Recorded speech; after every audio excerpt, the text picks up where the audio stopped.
Lorsque le locataire ne paie plus le loyer à son propriétaire, je peux pas payer le loyer. Il existe plusieurs solutions.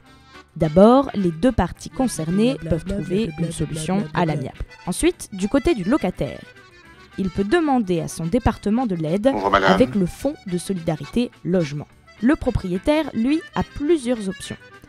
Il peut s'emparer de la caution. Merci. Il peut aussi demander à ce que les aides au logement du locataire lui soient directement distribuées. Enfin, il peut contacter son assurance pour se faire rembourser ce qui lui manque, dans le cas où il a souscrit à un contrat contre les loyers impayés. Mais cette mesure va disparaître au 1er janvier 2016, remplacée par un tout nouveau filet de sécurité.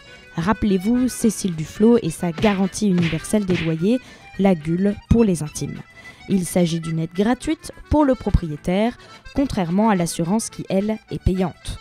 Une sorte de sécurité sociale du logement qui permet de couvrir les loyers impayés de tous. La GUL a donc été applaudie par les locataires car elle permet au propriétaire d'avoir son argent et au locataire de garder son toit. Mais de l'autre côté, les propriétaires et les assurances ont moins bien accueilli cette nouvelle mesure.